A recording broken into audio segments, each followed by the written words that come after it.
Okay, last class में हमने digestive system revise किया था. आज हम एक्सक्रीटरी सिस्टम को रिवाइज करेंगे because it is very important, क्योंकि काफी बच्चों ने नहीं किया and it is very important. So excretory system में आते कौन कौन से पार्ट्स हैं? That is kidney and ureters, urethra. तो जो भी यूरिन से रिलेटेड पार्ट्स हैं वो एक्सक्रीटरी सिस्टम में आते हैं. So the biological process of eliminating harmful and toxic waste materials produced by living beings, हम जो बहुत सारे टॉक्सिक मटेरियल अपने बॉडी में बनाते हैं after taking so many food, तो उनको जब ब्रेक डाउन करती है बॉडी तो बहुत सारे वेस्ट बनते हैं. तो these are toxic actually for body, तो उनको निकालना पड़ता है बॉडी से, अदरवाइज हमारे लिए वो पॉइजनस हो जाएंगे और हमारी बॉडी को हार्म करेंगे, डेथ भी हो सकती है. तो produce by living being from the body is called excretion. As the result of metabolism in the body cell, complex compounds क्या क्या बनते हैं? वो जो केमिकल हार्मफुल केमिकल्स मैंने बोला, they are ammonia, carbon dioxide, urea, uric acid etcetera. So accumulated in the body when they decomposed and some waste produced are formed, which is called excretory substance. So these are ammonia, carbon dioxide, urea, ये सब waste product है. Carbon dioxide कैसे निकलता है? हमारा exhalation से, respiratory system से. So what is excretory system called? The presence of excretory system in the body for a long time is harmful for health. Hence, the body excretes these substances outside the body through various organ groups. The organ groups involved in the presence are collectively called the excretory system. So, जब एक organ होता है that is called organ, but बहुत सारे organ मिलके जब एक काम करते हैं तो दीज आर कॉल्ड एक system. So many organ when like combined together and मिलके एक ही काम को कंप्लीट करते हैं डिफरेंट डिफरेंट वर्क करके, तो उसको बोलते हैं एक सिस्टम. सो जब जो भी वेस्ट हमारी बॉडी में बन रहा है उसको जब निकाला जा रहा है जिस ऑर्गन्स की हेल्प से, तो वो सारे ऑर्गन्स आएंगे एक्सक्रीटरी सिस्टम के अंदर. सो classification of excretory system is on the basis of the elements present in the excretory substances of animals like us. The excretory system have been divided into two parts: organic excretory substances and nitrogenous excretory substances. So, organic waste matter में क्या आएगा? Organic excretory substances mainly include carbon dioxide, which is acidic in nature. हमारी body क्या है? Basic in nature है, लेकिन जब acidic हो जाएगी बॉडी बहुत ज्यादा तो हमारी बॉडी के सेल्स क्या होंगे? डैमेज हो जाएंगे. एंड कार्बन डाइऑक्साइड क्या है? एसिडिक है उसके नेचर से. तो अगर कार्बन डाइऑक्साइड बॉडी में ज्यादा रह जाएगा तो क्या होगा? हार्मफुल होगा हमारी बॉडी के लिए और patient can be die. As a result of these substances remaining in the cell for a long time, the cell get damaged due to the acid formation. Carbon dioxide gas is produced during respiration and is taken out the body through the respiratory system. Number 2 is nitrogenous excretory substance. Ammonia, urea and uric acid are mainly found in nitrogenous waste. Nitrogenous waste किससे बनते हैं? Protein food से. जब भी हम protein rich food खाते हैं तो उनमें नाइट्रोजनस वेस्ट ज्यादा बनते हैं. So ammonia is the most toxic substance in this, which requires more water for its excretion. तो और भी like nitrogen substance और भी हैं जैसे कि ammonia and all, तो यूरिक एसिड, अमोनिया, इसमें से जो अमोनिया है वो सबसे ज्यादा पानी लेता है सॉल्युबल होने के लिए एंड बॉडी से निकलने के लिए।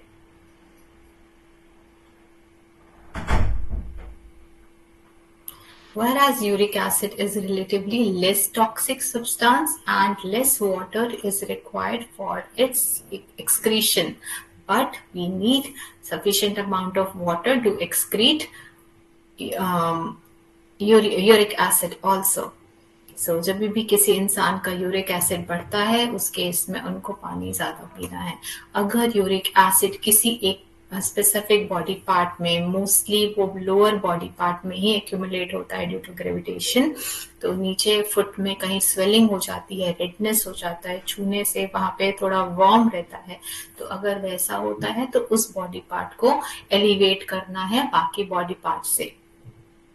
ओके, समटाइम्स क्या होता है, रीडिंग्स में आपका 10 भी आ सकता है जब टेस्ट कराएंगे। Normal range is below 7, okay, 7 के ऊपर आ रहा है, 6.5 के ऊपर आ रहा है, दैट मीन्स यूरिक एसिड बढ़ रहा है बॉडी में, ओके, यूरिया बढ़ रहा है, तो that is also very toxic, तो उसको निकालना है।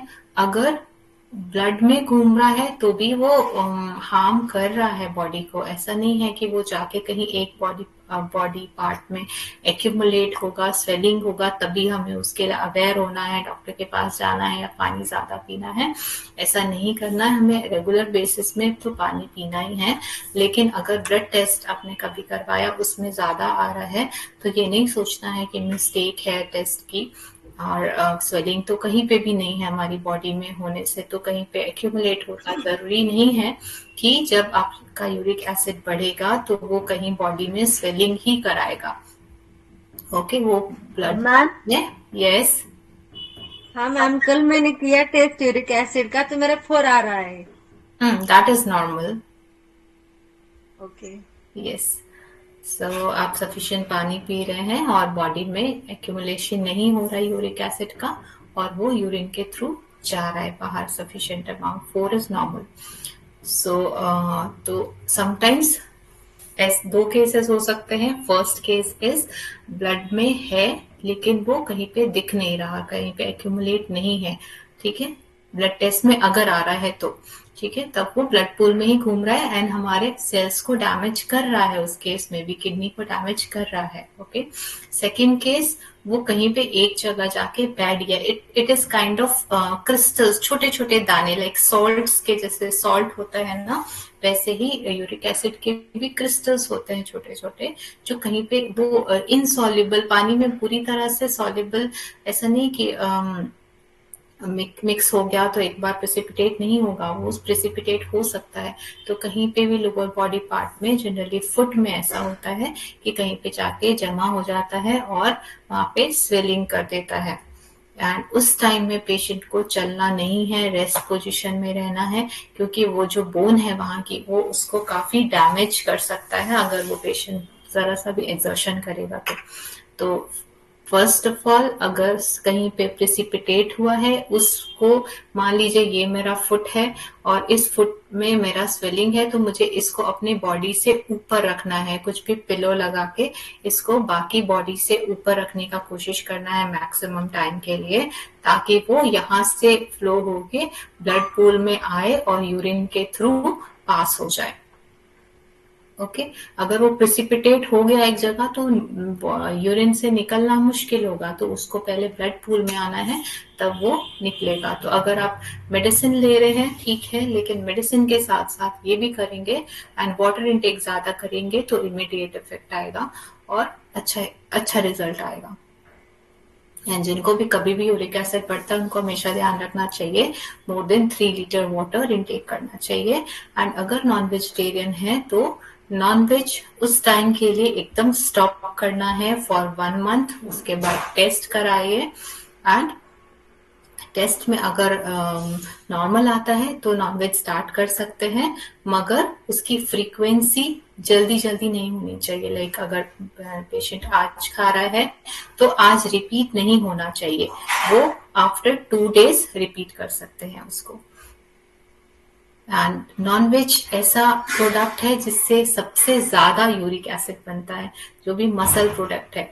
And second thing, uric acid एक और रीजन से बढ़ता है, अगर आप फास्टिंग में है बहुत ज्यादा तो मसल वेस्टिंग होता है, उससे भी यूरिक एसिड बढ़ सकता है। तो जब भी फास्टिंग है कोशिश करिए वाटर इनटेक अच्छे से रखने के लिए।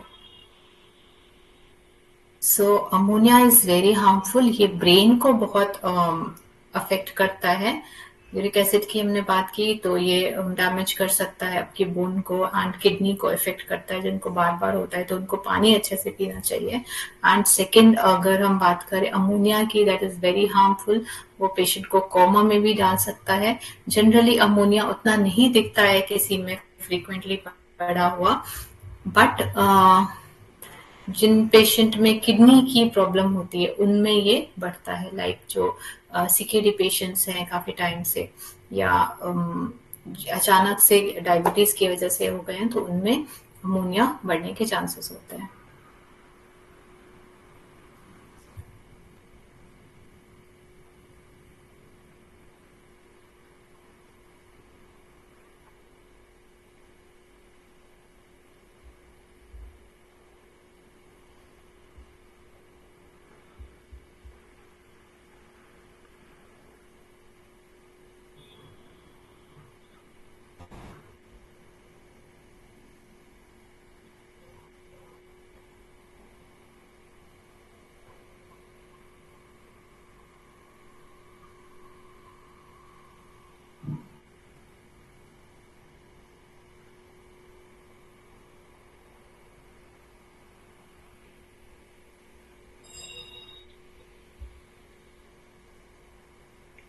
Now, kidney is important organ.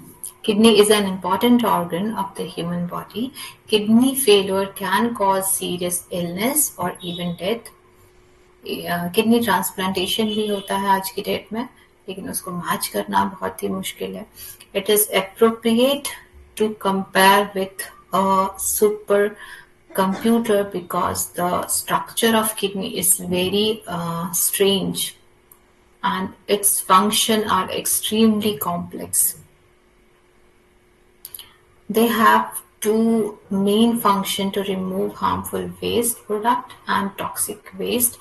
Like अगर patient kidney के साथ है तो he can replace every, like he can remove any waste material, and जो चाहिए बॉडी को, लाइक प्रोटीन जितना चाहिए, शुगर जितना चाहिए, जो चाहिए वो बॉडी के अंदर रहेगा।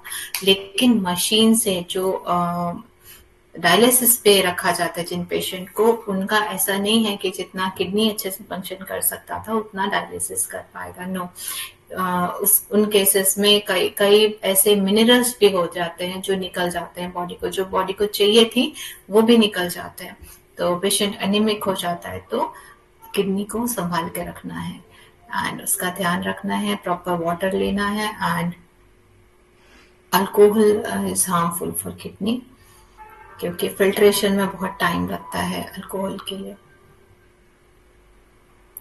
Now, kidney structure. Kidney clean the blood of the body and produce urine. The removal of urine from the body is done through the ureter, urinary bladder, and urethra. आप कुछ लोगों में सुनते होंगे कि स्वेटिंग में बहुत स्मेल है, स्वेट में, यूरिन में बहुत स्मेल है, that means it is concentrated and उसमें जो अमोनिया है एंड जो यूरिया है वो कंसंट्रेशन ज्यादा है, that means the person need to take more water.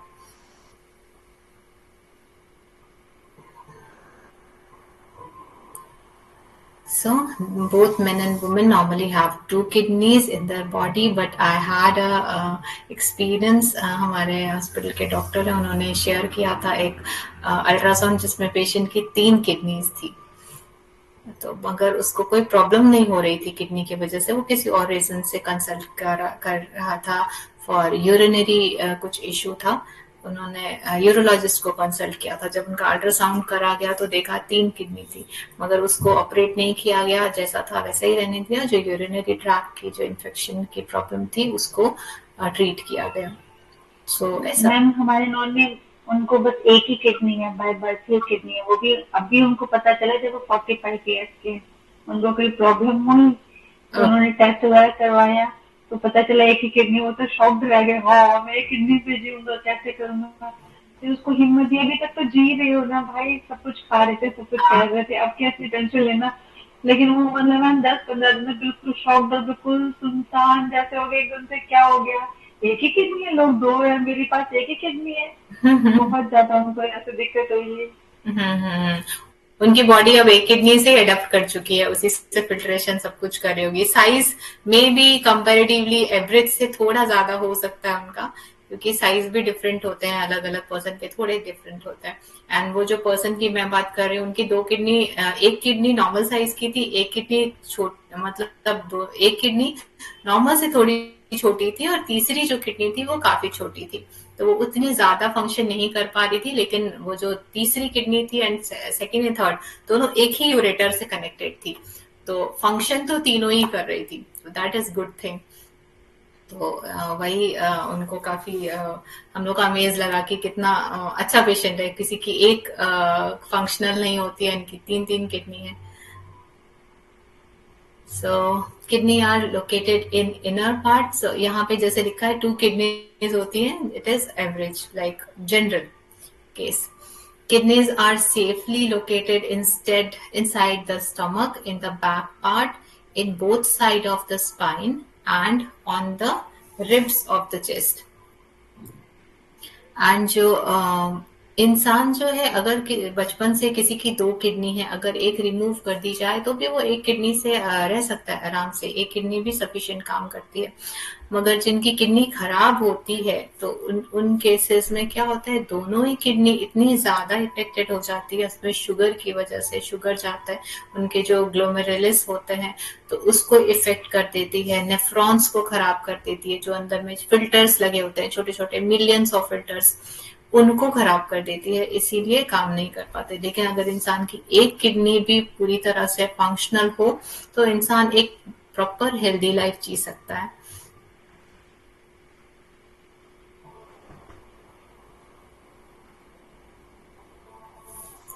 Kidneys are located in inner part of the abdomen.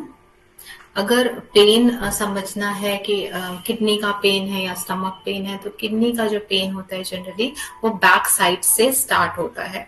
I want to share my like घर का ही केस है मेरा।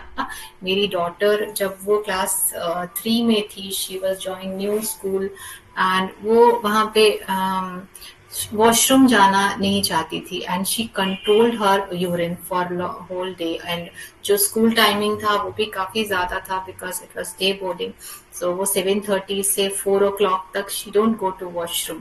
तो उसने अपना यूरिन कंट्रोल किया काफी टाइम से, तो उसको पेन होना स्टार्ट हुआ, और ये जो पेन होता है किडनी का, वो बैक साइड से स्टार्ट होके फ्रंट की ओर आता है।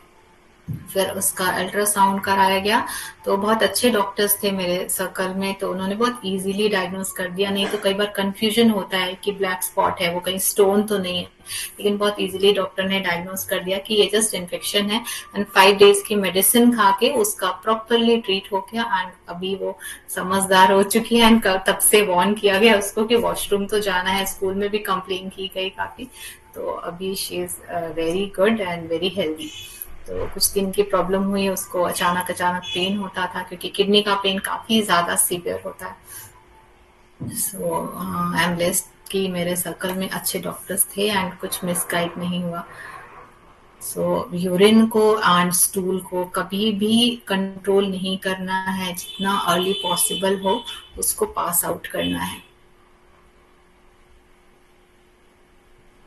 यूरिन क्या होता है वैसे केस में, जब आप कंट्रोल करते हैं, वो बैक फ्लो होता है, बैक फ्लो होके यूरेटर के थ्रू वापस किडनी की तरफ जाता है। उसके केस में यही हुआ था कि बैक फ्लो होके किडनी की तरफ गया एंड उस वहां पे इन्फेक्शन किया। बिकॉज किडनी में जब तक है वो फिल्टर होके निकला है, तब तक उसमें इन्फेक्शियस नहीं हुआ, लेकिन जब वो पैसेज में आया, यूरेटर में आया, तब तक उसमें काफी इन्फेक्शियस भी हो गया, एंड काफी देर तक वो जो अमोनिया एंड ये सब चीजें थी वो हार्म करी, और इसकी वजह से उसको इन्फेक्शन हुआ।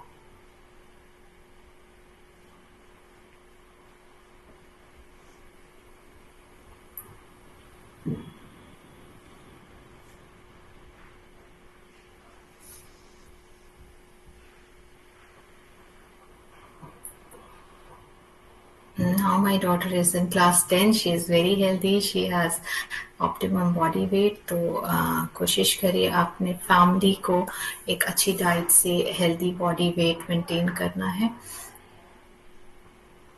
So the tube that carries the urine produced by kidney to the urinary bladder is called ureter.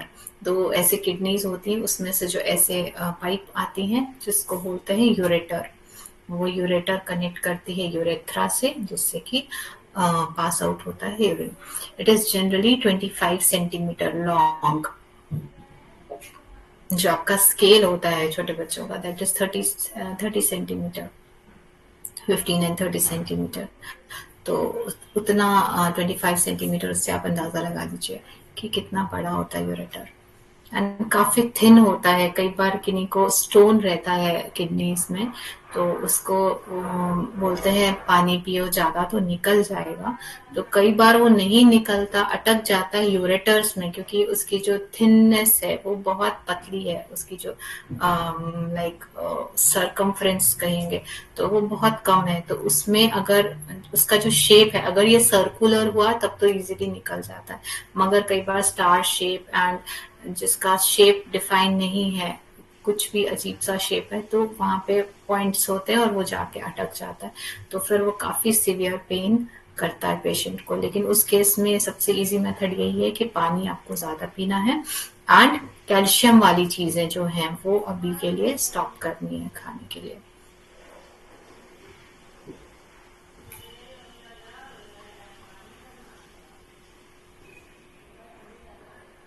सो जो यूरेटर है उसमें कुछ भी नहीं है, वो एक मसल है. तो मसल का पार्ट है ना, उसमें कुछ भी बोन एंड ऑल है. The bladder is a muscular sac. और उसके बाद वो यूरिन कहाँ पे कलेक्ट होता है? ब्लैडर में.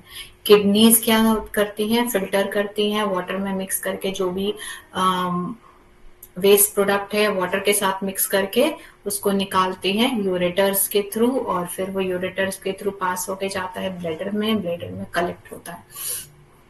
तो ब्लैडर में कलेक्ट हो जाता है. जब ब्लैडर पूरी तरह से फुल हो जाता है तो फिर अर्ज फील होती है और यूरिन पास करते हैं.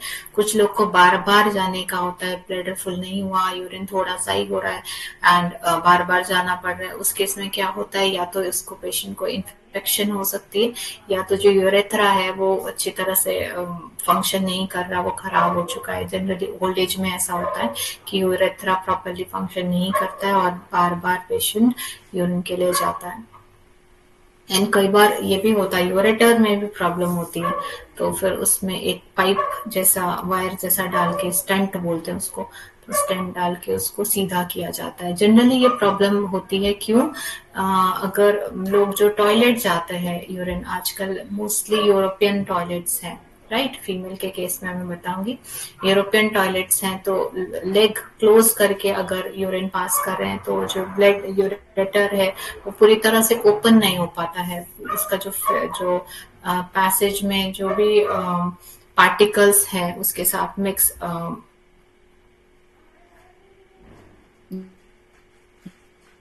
जो क्या बोलते हैं, इम्प्योरिटीज हैं जो निकालनी चाहिए, टॉक्सिक्स हैं, वो ब्लॉकेज करती हैं कई बार. और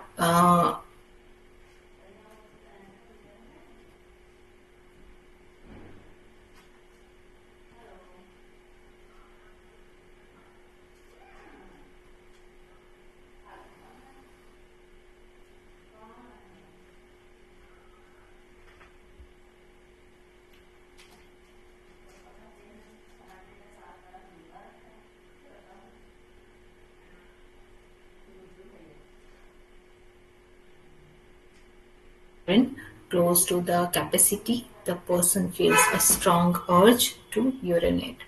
Urine comes out of the body through the ureter. The urethra is shorter in women than men, while the passage of longer in men. The structure, location, and functioning of kidney are the same in both men and women. दोनों में same तरह से filtration होता है, same तरह से पास होता है.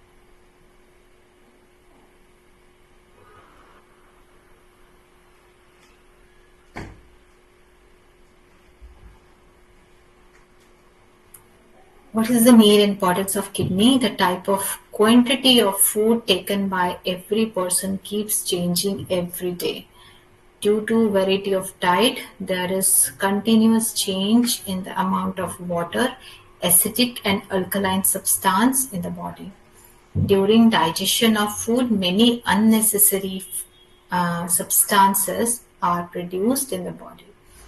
If the balance of water को भी बैलेंस करना है, अगर वाटर भी बॉडी में एक्सेस हो गया तो फिर क्या होगा, एडिमा होगा, स्वेलिंग होगी, तो वो भी नहीं होना चाहिए. एंड स्वेलिंग होगी, फिर हेमोग्लोबिन कम होगा, बहुत सारी कंप्लेंट्स होगी, वीकनेस होगी. तो वाटर रिटेंशन भी बॉडी में नहीं होना चाहिए. सेल्स के अंदर जितना वाटर होना चाहिए उतना ही होना चाहिए. तो ये जो बैलेंस का काम है वो कौन कर रहा है? किडनी कैसे कर रहा है? दो चीज की हेल्प से, सोडियम एंड पोटेशियम को बैलेंस करके. ओके, अगर पेशेंट का किडनी प्रॉपरली फंक्शन नहीं कर रहा है तो क्या होगा, सोडियम और पोटेशियम को जितना उसको रखना चाहिए वो नहीं रख पाएगा. सोडियम ज्यादा कर दिया कभी तो क्या होगा, मोस्टली केसेस में क्या करता है, सोडियम को ही बॉडी में ज्यादा रख लेता है किडनी और उसको फिल्टर नहीं कर पाता है. तो सोडियम बॉडी में ज्यादा रहने से क्या होगा, सोडियम का काम है वाटर को एब्जॉर्ब करके रखना.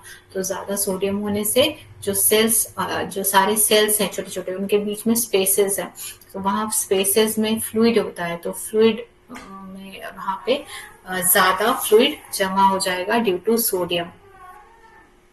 तो सोडियम ज्यादा होने से हम कैसे चेक कर सकते हैं पेशेंट को? अगर हम यहाँ पे प्रेस करेंगे तो वो दबा रह जाएगा, स्वेलिंग होगी. ठीक है, कई लोग का हाथ जैसे फैट की वजह से फूला रहता है तो उनका प्रेस करेंगे वापस ऊपर आ जाएगा. लेकिन अगर पेशेंट का एडिमा है, वाटर रिटेंशन है, तो उसको प्रेस करेंगे तो वो दबा रह जाएगा, वो वापस बाहर नहीं आएगा. यहाँ पे प्रेस करेंगे तो वो इम्प्रेशन रह जाएगा, वापस बाहर नहीं आएगा. तो मोस्टली क्या होता है, फेस एडिमा होता है एंड फुट में सबसे पहले दिखता है. फेशियल एंड फुट में सबसे पहले एडिमा दिखता है, because due to gravitation lower body में, एंड फेस की स्किन बहुत थिन होती है तो सबसे पहले फेस में दिखता है. जो अल्कोहलिक होते हैं उनमें भी देखेंगे कि किडनी पे लोड बढ़ता है जब अल्कोहल लेते हैं, तो भी वो किडनी प्रॉपरली फंक्शन उतना नहीं कर पाती, उसको टफ लगता है वर्क. तो फिर क्या होता है, नेक्स्ट डे फेस स्वेलिंग रहती है उस केस में. So, अगर आप बहुत ज्यादा सोडियम वाला खाना खा रहे हैं तो भी ऐसा हो सकता है. आप सोडियम कम करिए डाइट में. तो आप अगर स्वेलिंग है तो आपको सबसे पहले अपना सोडियम इंटेक कम करना है.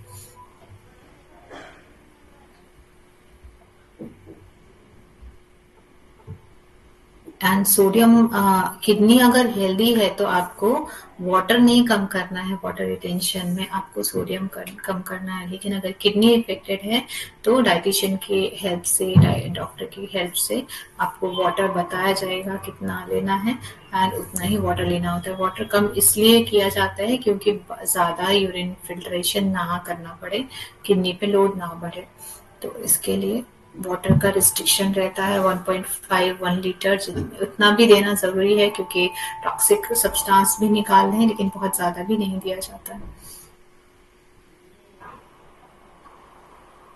एंड जब वाटर कैलकुलेट करते हैं, या फ्लूइड कहा जाएगा एक्चुअली में, फ्लूइड जब कैलकुलेट करते हैं पेशेंट का कि कितना देना है पेशेंट को, तो उस फ्लूइड में आपका मिल्क भी आएगा, पानी भी आएगा, जूसेस भी आएगा, सब लिक्विड आएगा. एंड दाल एंड ऑल नहीं आता because we count in semi solid, तो उसको नहीं लिया जाता. इसको कैलकुलेशन कैसे बताना है कि अगर पेशेंट को 1.5 लीटर अलाउ है तो पेशेंट को पानी वाटर बॉटल में भर के रखना है, उस 1.5 like 1 litre and half 500 ml का, और उसी से वो कंज्यूम करेंगे ग्लास में डाल के या जैसे भी कप में, तो वही यूज करना है. अगर पेशेंट को मिल्क अलाउ किया गया है 500 ml पूरे दिन में, तो उस केस में क्या करना है, 1 लीटर वाटर अलाउ करना है एंड 500 ml मिल्क अलाउ करना है.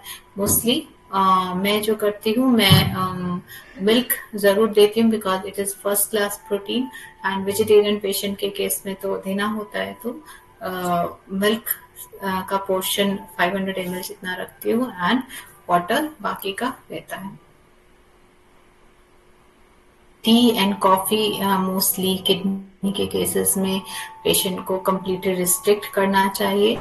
अगर पेशेंट एडिक्टेड है या ओल्ड एज है तो समटाइम्स वो नहीं भी मान सकता है, तो उस केस में आपको क्वांटिटी रिड्यूस करनी है. आप एकदम से नहीं बंद कर सकते, वो वहाँ पर जाके आपको बोलेगा नहीं, वो जाके पी सकता है. तो आपको टेक्निक बतानी है. अगर पेशेंट बोल रहा है मैं एडिक्टेड हूँ, मेरा सर दर्द होता है नॉट, तो आपको टेक्निक बतानी है. They have to reduce the quantity each time. अगर वो 4 टाइम्स ले रहा है दिन भर में 4 कप्स, देन आपको क्या बोलना है, आप 3 टाइम्स कर दीजिए उसको and quantity half half half कर दीजिए. तो जहां वो 4 कप्स ले रहा था वो 1.5 कप हो जाएगा. एंड ग्रेजुअली उसको डिक्रीज करना होता है, बिकॉज टी एंड कॉफी जो है वो वाटर रिटेन करती है बॉडी में. तो इन ऐसी चीज़ों को मना करना है. अल्कोहल जो है वो भी वाटर रिटेंशन करती है बॉडी में.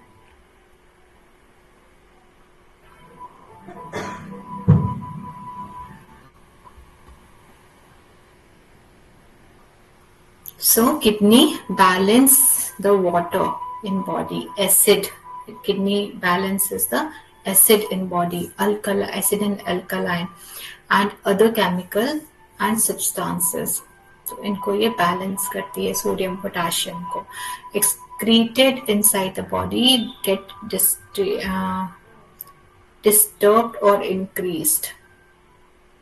इट कैन बी फेटल और वर्सन. अगर जो सब्सटेंसेस जो उसको बैलेंस करते हैं वो कम ज़्यादा होंगे तो पेशेंट फेटल भी हो सकता है, मर भी सकता है, या फिर इल हो सकता है. किडनी पेशेंट्स काफ़ी अगर उनका सोडियम पोटेशियम नॉर्मल नहीं है तो बहुत प्रॉब्लम फेस करते हैं. उनको कंफ्यूजन होता है, समझ नहीं आता, एक ही चीज़ बार बार बोलते हैं, या फिर कुछ बोल रहे हैं तो वो रिस्पॉन्स नहीं कर पाते. तो ये सब चीज़ें फेस करते हैं, वीकनेस होती है उनको. So kidney purifies the blood by removing unnecessary liquid and substances from the body.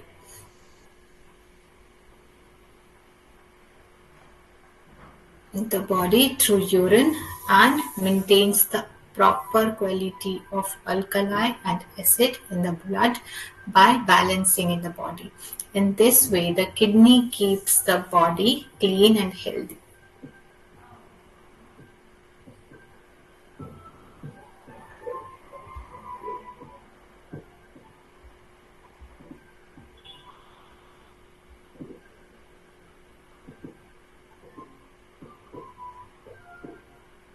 एक रिसेंट में मैंने न्यूज़ सुनी थी. एक योगा ट्रेनर थे, बहुत ही लाइक फेमस योगा ट्रेनर जो इंटरनेशनली योगा कराते थे. एंड मेडोना जो है थी, उनको भी उन्होंने कराया हुआ था. उनका अचानक से ट्रैकिंग के टाइम हार्ट अटैक हो गया.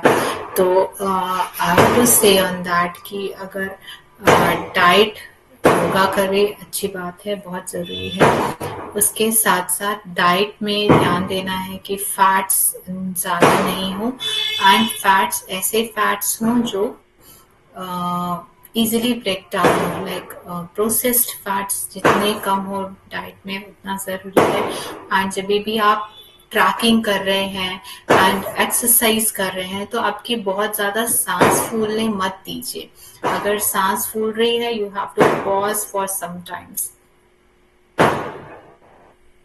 अगर आपकी सांस फूल रही है दैट मीन्स आप ज़्यादा ऑक्सीजन चाहिए आपकी बॉडी को, तो थोड़ा पॉज हो जाइए ताकि ऑक्सीजन बॉडी को सफिशिएंट मिल जाए एंड फिर आप आगे अपना कंटिन्यू कर सकते हैं एक्सरसाइज जो भी है. जनरली जो हार्ट अटैक होते हैं वो कई बार प्रेशर वाले पेशेंट को होते हैं कि बहुत ज़्यादा एक्सर्शन कर रहे हैं, दौड़ रहे हैं कि वेट लॉस करना है, दौड़ रहे हैं एंड सांस फूलती है, उसी केस में उनकी हार्ट अटैक हो सकता है.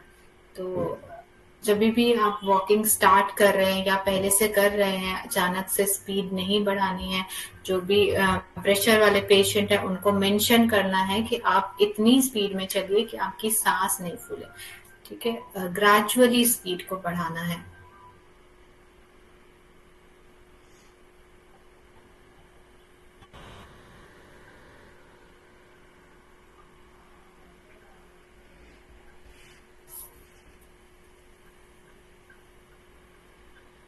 एंड डाइट में हार्ट के लिए प्रोटीन भी बहुत इंपॉर्टेंट है। रिस्ट्रिक्शंस की जैसे मैंने बात की कि फैट्स कम होना चाहिए ताकि उसकी जो आर्टरीज है वो क्लीन रहे और इजीली ब्लड पास हो, क्योंकि आर्टरीज में ही ट्राइग्लिसराइड फैट्स एंड ऑल जम जाते हैं और पैसेज नैरो हो जाता है और ब्लड जा नहीं पाता है, मतलब आराम से फ्लो होके नहीं जा पाता है। तो वो चौड़ा रहे और सॉफ्टली ब्लड जा पाए। लेकिन एक और है कि वो जो पैसेज है, वो जो आर्टरीज हैं, जो हार्ट है, उसके पास स्ट्रेंथ भी होनी चाहिए, इलास्टिसिटी होनी चाहिए। ठीक है, उसके लिए आपको फ्रूट्स खाने हैं एंड प्रोटीन होना चाहिए। कई बार कि आजकल बहुत सारी फैंसी डाइट कुछ कुछ आ रही हैं, वेजिटेबल में सिर्फ वेजिटेबल खाओ एंड क्या क्या आई डोंट नो, बहुत कंफ्यूज किया जा रहा है क्लाइंट्स को, पेशेंट्स को। जो साइंटिफिकली है उसमें स्टिक रहना है। आप कुछ भी डाइट करें जो साइंटिफिकली बोला गया है उसमें आपको स्टिक रहना है। कुछ भी इन्वेंशन ऐसा नहीं करना है कि जो बेसिक चीज है उसको ही आप छोड़ दें। तो प्रोटीन्स हमेशा से जरूरी है।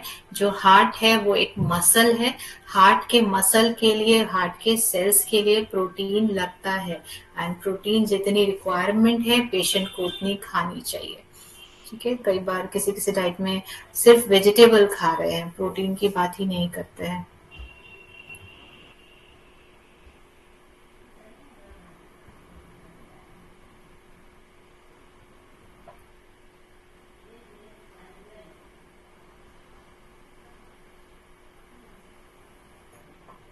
एंड मोस्टली ये सब जो नई नई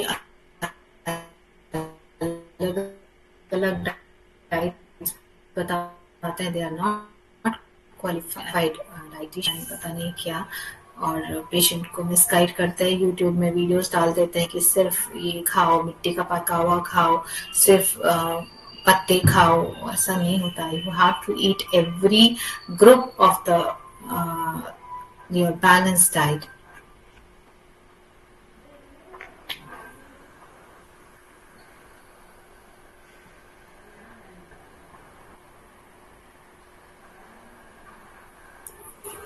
creatinine and urea are two important waste product. ये क्रिएटिनिन एंड यूरिया जनरली जो किडनी पेशेंट्स होते हैं उनमें ही बढ़ता है। तो क्रिएटिनिन कैसे कंट्रोल किया जाए उसके लिए भी मैं बताती हूँ। मेनली नॉनवेज से क्रिएटिनिन ज्यादा बनता है, तो ऐसे पेशेंट्स को नॉनवेज बंद रखना है। एंड एक और है मेथड कि पेशेंट को फास्टिंग नहीं करने देना है, उनको फ्रीक्वेंट मील देना है, बार बार करके मील देना है। एंड जो ब्रेकफास्ट है वो अर्ली होना चाहिए, लाइक अर्ली मील आप दे दीजिए 6 o'clock 7 o'clock, कुछ मखाना दे दीजिए तो वो खा लेंगे, तो नाइट का जो फास्टिंग है वो ब्रेक हो जाएगा एंड जो मसल ब्रेकडाउन है वो नहीं होगा एंड क्रिएटिनिन को बैलेंस किया जाएगा। अगर बॉडी को एनर्जी नहीं मिलेगा तो बॉडी कहाँ से एनर्जी लेगा? फैट से लेगा जो बॉडी में स्टोर है। एंड मसल जो है, मसल ब्रेकडाउन होगा, तो मसल को ब्रेकडाउन होने नहीं देना है और टाइम टू टाइम बॉडी को सप्लाई देना है फूड से।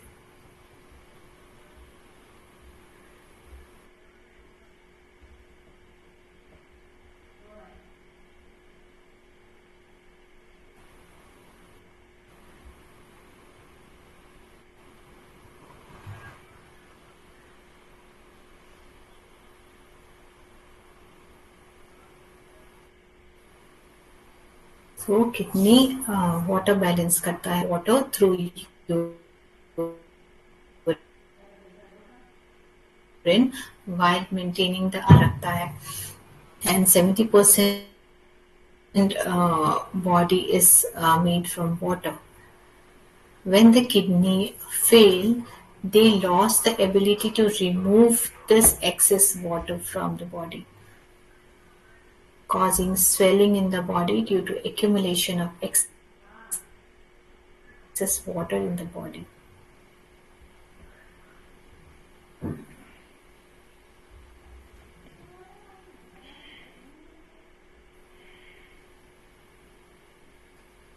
Kidney works to maintain the amount of sodium sodium, potassium. The above substance are responsible for the amount of acid and alkali in the body. ये सब ऐसे कुछ acidic है, कुछ अल्कलाई है, तो ये सब बॉडी का जो pH है 7.4 उसको बढ़ाने में हेल्प करता है. Body increasing impact on the brain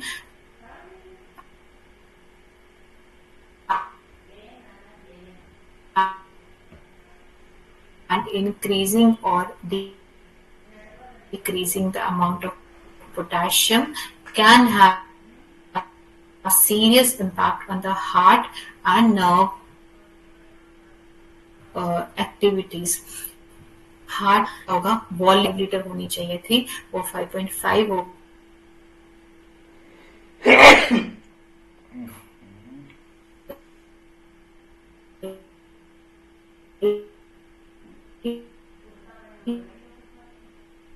अब ब्लड हार्ट को क्या करना पड़ेगा, ज्यादा क्वांटिटी को लाइक बॉडी में पास कराना पड़ेगा. तो ज्यादा कराने पे तो भी बॉडी में थोड़ा कम होने से चलता है, लाइक 135 इज नॉर्मल रेंज. 132 से कम होता है जब, तब हमें एक्स्ट्रा सॉल्ट देना पड़ता है. 5 ग्राम करके एक्स्ट्रा सॉल्ट देना होता है जिससे कि वो मेंटेन हो जाता है. कम होने से क्या होगा, पेशेंट कंफ्यूजन होगा, ये समझ में आएगा. तो आप कोई भी नर्व, जो न्यूरोलॉजिकल पेशेंट है जिनको कुछ नर्व इश्यू हुआ है, कुछ ट्रॉमा में है, चोट लग के बेड रेस्ट में है एंड बात नहीं कर पाते हैं, उन केसेस में भी सोडियम पोटेशियम बैलेंस नहीं होता है. तो उस केस में उनका टेस्ट होता है अगेन एंड अगेन. तो अगर कंफ्यूज हो रहा है पेशेंट, बार बार टेस्ट कराने की कई बार नहीं भी जरूरत होती है, आप सिम्टम्स देख सकते हैं. अगर पेशेंट कंफ्यूज हो रहा है, आप पूछ रहे हैं और पेशेंट जस्ट रिप्लाई नहीं कर पा रहा है प्रॉपरली, आंसर नहीं कर पा रहा है प्रॉपरली, तो it may the reason of low sodium in the blood. And high होने से तो ब्लड प्रेशर हाई होगा एंड बहुत सारी चीजें मैंने आपको बताई कि हार्ट अटैक भी हो सकता है, लेकिन वो काफी सीवियर होने के बाद होगा.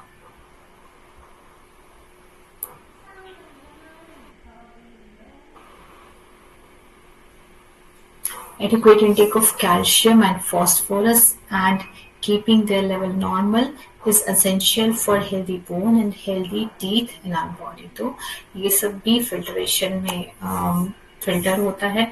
तो अगर ये ज्यादा फिल्टर आउट हो जाएगा तो बोन हेल्थ नहीं रहेगा. So next is controlling blood pressure, जो मैंने आपको बता दिया. Kidney produces many hormones such as angiotensin, aldosterone, prostaglandin, etc. With the help of these hormones, the amount of water in the body maintain the balance of acid and base. Mainly hormone अच्छे से function करे, उसके लिए you have to be do any exercise 30 minutes or walking every day. शायद network में कोई problem है. Okay, मेरी आवाज क्रैक हो रही है? जी मैम. और किसी को भी प्रॉब्लम दिख रही है ये? नहीं मैम, आ रही है आवाज अच्छे से, हमें तो आपकी आवाज ठीक आ रही है, क्लियर आ रही है आवाज. जी आपका ही आई थिंक उधर से नेटवर्क इशू स्टार्टिंग में हो रहा था थोड़ा. आई थिंक आपका नेटवर्क में इशू हो सकता है. तो एक बार आप फ्लाइट मोड करके देन अगेन आप ज्वाइन करेंगे तो नेटवर्क अच्छा आ जाता है. Okay, so it's time to end the class. कुछ क्वेरी है तो पूछे regarding your this excretory system. Okay, so it is 7:55. I'm going to end the class. Hope it is helpful for you. Jai Shri Krishna. जय Shri Krishna ma'am. जय Shri Krishna ma'am.